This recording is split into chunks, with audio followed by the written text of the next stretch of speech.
Welcome to Nanak classes. दोस्तों, Nanak classes के YouTube channel पे आपका स्वागत है। आज है 16 दिसंबर और 16 दिसंबर 2023 के जितने भी most important Rajasthan current affairs के क्वेश्चन बनते हैं, आज हम उनका डिस्कस करेंगे। पूरा वीडियो ध्यान से देखना और लास्ट में मैं आपसे क्वेश्चन पूछूंगा जिनके जवाब आपको कमेंट बॉक्स में देने हैं। आज एक खास दिन है। आज 16 दिसंबर को हम विजय दिवस के रूप में बनाते हैं, क्योंकि 1971 के अंदर हमने पाकिस्तान को हराया था और एक नए देश का उदय हुआ था जिसका नाम बांग्लादेश। तो सभी को बहुत बहुत शुभकामनाएं इस विजय दिवस की। करें स्टार्ट आज की क्लास। आज हम क्या पढ़ेंगे? राजस्थान के नए मुख्यमंत्री भजनलाल शर्मा ने शपथ किस तारीख को ली और कहां ली, ये दोनों चीजें इंपॉर्टेंट है। मार्क तेजस लड़ाकू विमान राजस्थान में तैनात किस एयरबेस पे तैनात है वो पढ़ेंगे। और प्राथमिक स्वास्थ्य केंद्र बट्टेवर राष्ट्रीय स्तर पर प्रमाणित घोषित। पूरी चर्चा इस वीडियो के माध्यम से करेंगे। डेली 8:30 पर आपको ये क्लास मिलती है। संडे के दिन, कल संडे है तो वीकली क्लास मिलेगी और फिर मंथली क्लास मिलती रहती है। तो सभी प्यारे विद्यार्थियों को प्यार भरा नमस्कार, गुड मॉर्निंग। एक बार इस वीडियो को लाइक कर दो, तहे दिल से शेयर कर दो अपने दोस्तों में, और जिसने चैनल को सब्सक्राइब नहीं किया है जरूर कर लो ताकि नोटिफिकेशन पहुंचे। सबसे पहले कल के क्वेश्चनों को करते हैं रिवाइज। कल हमने पढ़ा सीएम भजनलाल शर्मा के ओएसडी नियुक्त हुए हैं शिव चरण माथुर। आरसीए अकादमी के नए डायरेक्टर बने हैं पंकज सिंह। पंडित जवाहरलाल नेहरू बाल साहित्य अकादमी की ओर से लक्ष्मी कुमारी चुंडावत बाल साहित्य पुरस्कार प्रदान किया गया अद्वैत जिंदल को। और कोयम्बटूर में आयोजित 68वीं नेशनल जूनियर एथलेटिक्स चैंपियनशिप में जयपुर के सिद्धार्थ चौधरी ने गोला फेंक में पदक जीता स्वर्ण। और राजस्थान के किन जिलों में पवन ऊर्जा में 95% तक की हिस्सेदारी है? बाड़मेर से अलग हुआ बलोत्रा और एक जैसलमेर। फिर हमने पढ़ा ऑस्ट्रेलिया बेस्ट वैश्विक ऊर्जा थिंक टैंक की अभी एक रिपोर्ट आई है जिसके अनुसार जुलाई 2022 से जुलाई 2023 तक की अवधि में ग्रीन एनर्जी का उत्पादन 28% तक बढ़ा है। और 11 से 14 जनवरी 2024 को 10वें बर्ड फेस्टिवल का आयोजन उदयपुर में किया जाएगा। इसकी क्विज आपको Telegram Nanak classes Shiv sir जो टेलीग्राम है, वीडियो के डिस्क्रिप्शन में लिंक है, वहां ज्वाइन कर लेना। क्विज मिलती है, वहीं आपको पीडीएफ मिलती है। और नानक क्लासेज ऐप में जिसने टेस्ट सीरीज ले रखी है जनवरी से दिसंबर 2023, उसे वहां ये टेस्ट भी मिल जाता है। अब करें स्टार्ट आज की इस क्लास को। पहला प्रश्न, राजस्थान के नए मुख्यमंत्री भजनलाल शर्मा ने शपथ कब ली है? जी, ये प्रश्न इंपॉर्टेंट रहेगा।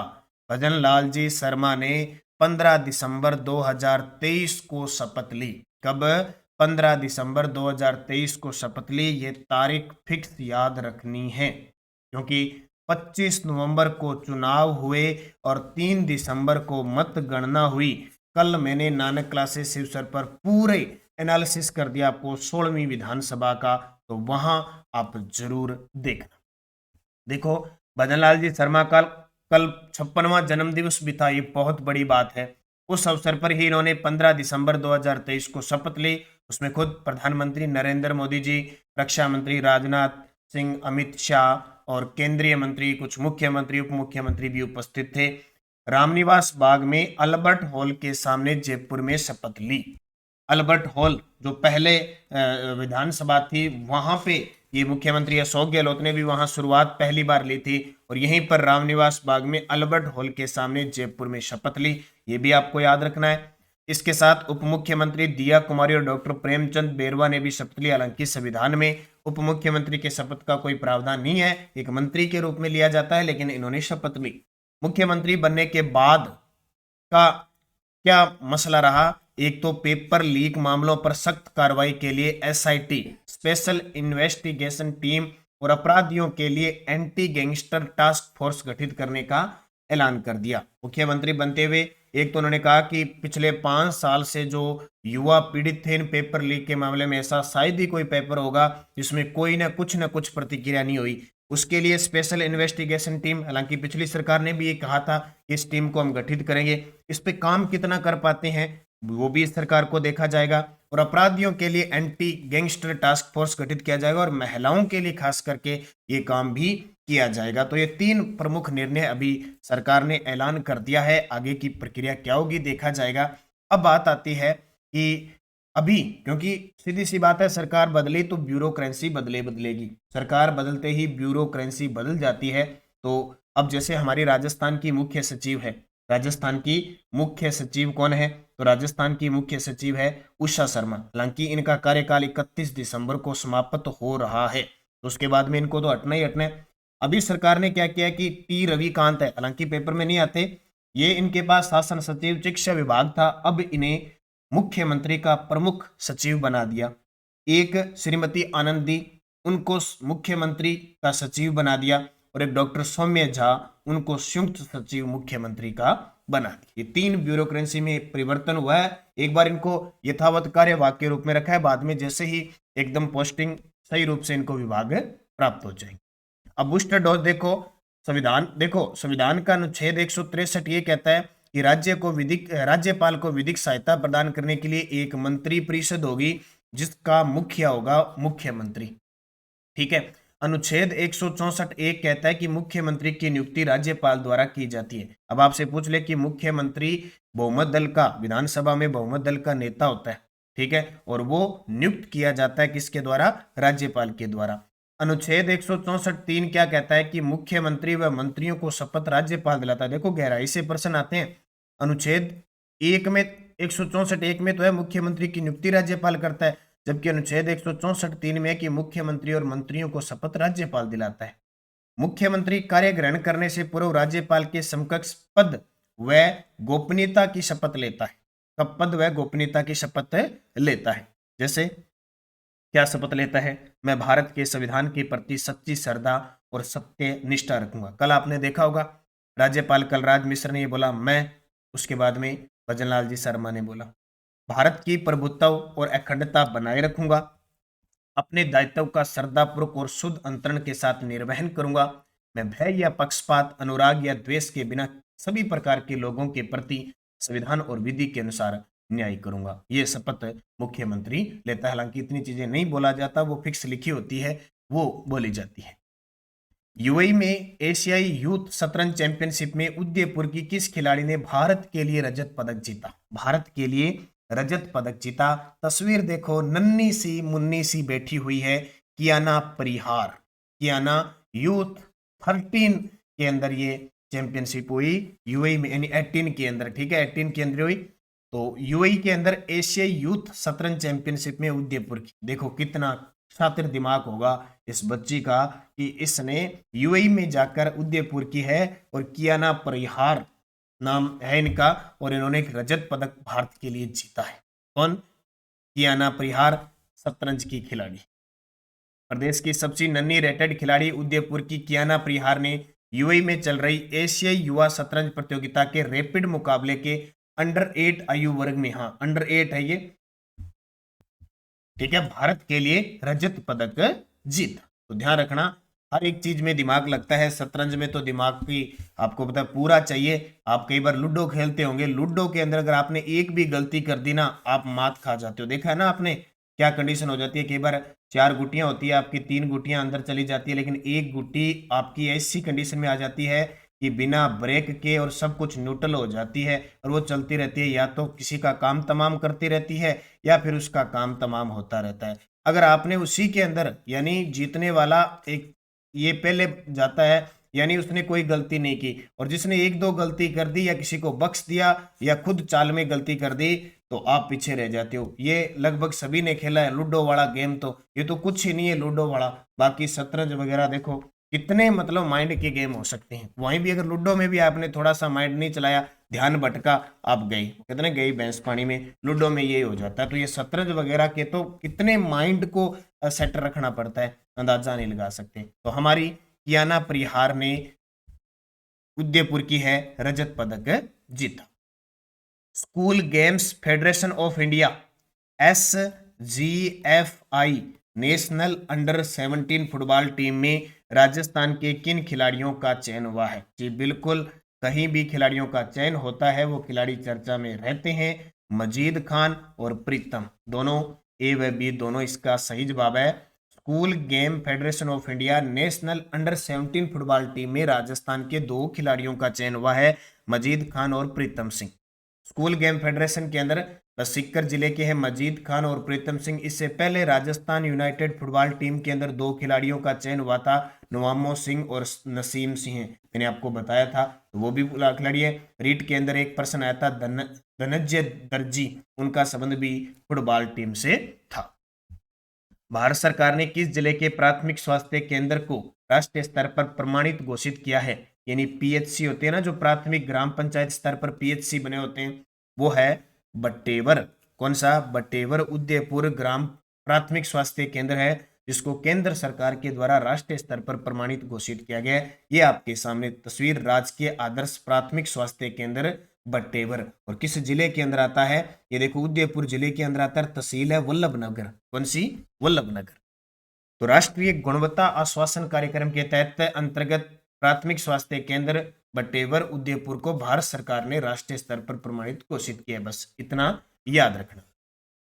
Light combat aircraft LCA mark Tejas लड़ाकू एयरक्राफ्ट को किस एयरबेस पर तैनात किया जाएगा? देख लो तस्वीर, इसको राजस्थान के अंदर तैनात किया जाएगा। नंबर 1 तो ये बात ध्यान रखना, light combat aircraft LCA mark Tejas लड़ाकू एयरक्राफ्ट को किस एयरबेस या एयरबेस पर तैनात किया जाएगा? नाल एयरबेस, जो कहां पे है? बीकानेर में।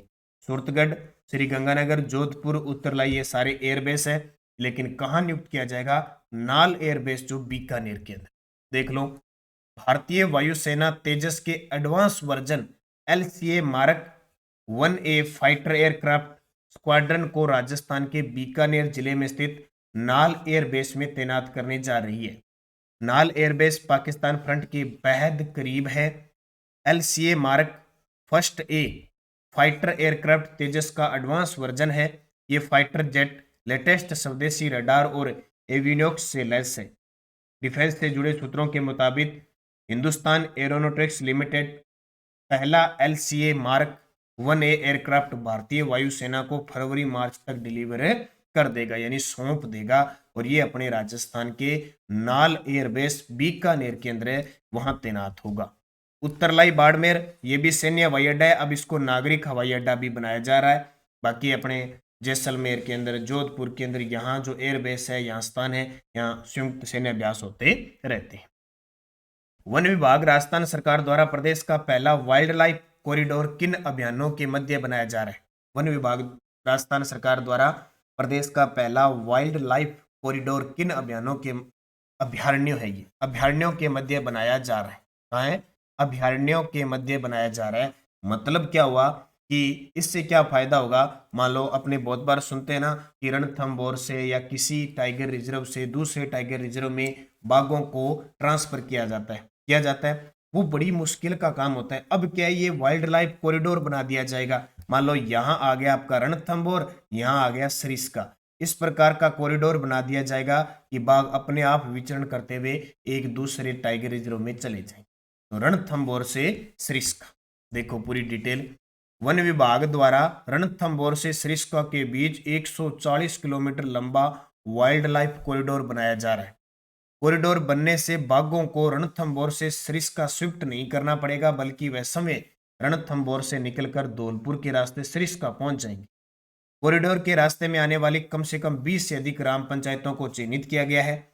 सभी चयनित ग्राम पंचायतों में पौधारोपण का कार्य फ्रांस की कंपनी के द्वारा शुरू किया जा चुका है। इसके बाद इस कॉरिडोर को जयपुर के जलाना लेपर्ड रिजर्व से जोड़ा जाएगा। पहले तो यहाँ जोड़ा जा रहा है, फिर इसी कॉरिडोर को क्या है, जो जलाना लेपर्ड रिजर्व है जयपुर के अंदर, उसको जोड़ देंगे।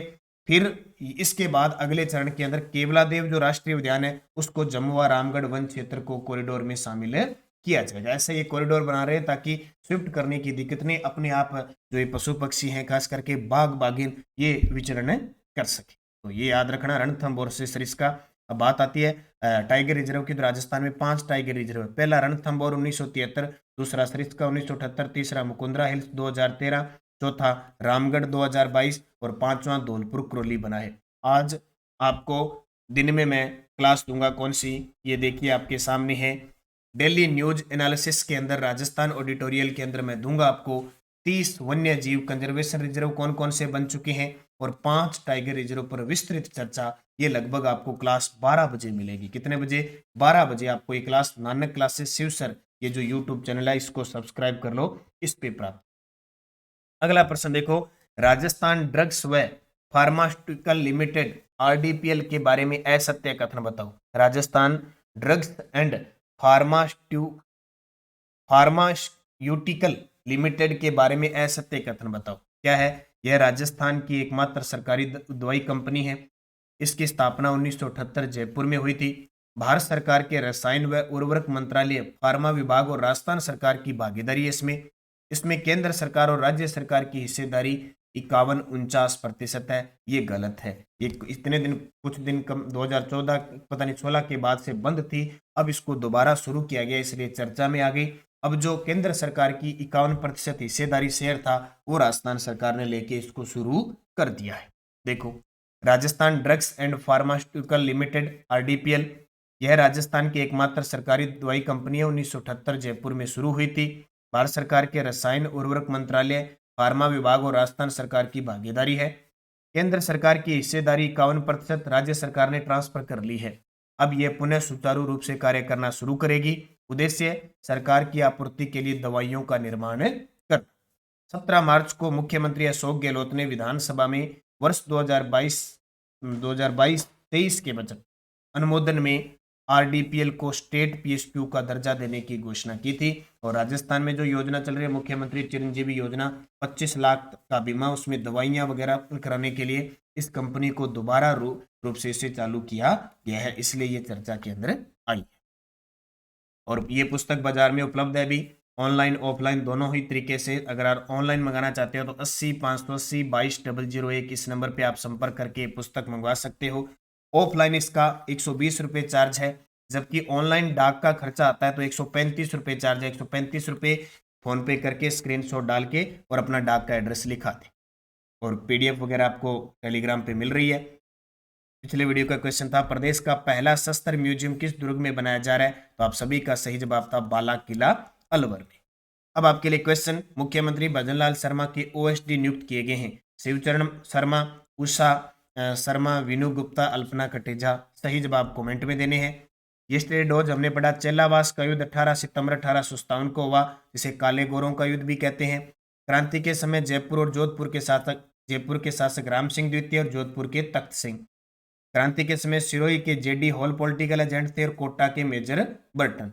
क्रांति के समय एजीजी का मुख्यालय माउंट आबू था और वह स्थान जहां निर्धारित तिथि में हुई 31 मई 1857 को निर्धारित तिथि के समय उदयपुर में क्रांति हुई थी। अब आपके लिए 5 क्वेश्चन, गृह कार्य आपका जरूर देना क्योंकि रात 9 बजे मैंने एक क्लास ली थी। नीमूचना हत्याकांड घटना कब घटित हुई थी? रूपाजी और कृपाजी धाकड़ किस आंदोलन से संबंधित है? नानजी और ठाकरी पटेल किस आंदोलन से संबंधित है? ऊपरमाल पंचबोर्ड किसान पंचायत का गठन किया गया और किस समाचार पत्र ने बिजोलिया किसान आंदोलन को राष्ट्रीय ख्याति दिलवाई थी? इनके जवाब आपको कमेंट बॉक्स में देने हैं। जाते जाते वीडियो को लाइक शेयर कर देना। और एक और सूचना आपको बता देता हूँ, आज 3 बजे Nanak classes Shiv sir YouTube channel पे बीकानेर जिला करंट अफेयर्स 2023 की चर्चा करेंगे। बीकानेर जिला करंट अफेयर्स 2023। और इससे पहले मैं आपको उदयपुर और कोटा जिले का करंट अफेयर्स पूरा दे चुका हूँ। आज 3 बजे तैयार रहना सभी विद्यार्थी, निरंतर मेहनत करते रहो, निश्चित आपको एक दिन सफलता मिलेगी। धन्यवाद। जय हिंद, जय भारत, जय राजस्थान।